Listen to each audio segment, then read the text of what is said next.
Just when Raylan Givens, Timothy Oliphant, thought he was out of the U.S. Marshal Service, his original arch-nemesis pulls him back in. Or does he? The season finale of Justified, City Primeval ended on a massive cliffhanger after career lawman Raylan decided to retire early from being a marshal to spend more time with his daughter Willa, played by Timothy's real-life 20-year-old daughter, Vivian Oliphant. But as he's relaxing on his boat with Willa, he can't ignore a news alert about an unnamed inmate who's escaped from prison, just as he gets an urgent call from the marshal's office. Viewers know exactly what the call is about, as earlier scenes revealed the shocking return of original Justified baddie Boyd, Walton Goggins, who faked an illness and seduced a guard to aid in his prison break. Now Boyd's out in the world again, and there's no way Raylan can let him run free. Or can he? Will Raylan even pick up the phone? And if he does, will he change his mind about early retirement to hunt down the man he always seems to come back to? And does this mean there's more Justified coming in the future? So many questions. Below, EW got Justified, City Primeval showrunners Michael Dinner and Dave ANDRON to discuss all that and more. Entertainment Weekly.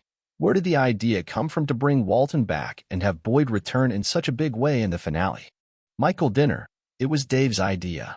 When we first sat down, he said, "We've got to bring back Walton.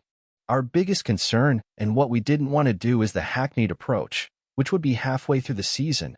Raylan's having trouble with a dude. He goes to see Hannibal Lecter in prison, and Boyd would say, 'Here's what you do.' We didn't want to do that. Dave's pitch was, let's bring him in at the end and have fun with it. It wasn't like, let's set up a cliffhanger. It was really to amplify Raylan's complication. Is he going to pick up that phone or not? Is he going to really retire or not?" Dave ANDRON. Walton was obviously such a huge part of the original series, and to not see him at all felt like, that's a drag. And yet this was really a Raylan story. So how do you bring him back in a way where it also helps you put the real exclamation point on the Raylan story? It's just that Elmore Leonard nudge of him putting down his badge and gun and saying, "I think I'm done with this." The fun, cool, Elmore version is, you're done? You think so? Well, now your arch-nemesis is out of jail. What do you do now? It's just the fun thing of the dance is going to keep going. That was a big part of the discussion at the end of the original Justified. We tossed around everything. Raylan could have died, Boyd could have died, but at the end it was like, that's not Elmore. Elmore's stuff is the fun and the dance is going to keep going. So we made sure that dance keeps going. Dinner, it is fun, and it is a character beat for him. Look, we didn't do Justified. We did a little long movie called City Primeval, and Raylan happens to be in it. Our first inclination was we're not going to bring anybody back from the original, unless it makes sense organically. And as we worked on it and had this ending, it felt good. It felt very much like if Elmore was still with us, I think he'd be smiling about it. What were those initial conversations with Walton like about returning for the finale? ANDRON. I just remember the initial call where we had the idea and pitched him. He was really excited from jump. Dinner. And we sent him pages. Dave and I were writing the pilot for the first episode and sent him pages at the same time because we wanted to show him what we were thinking.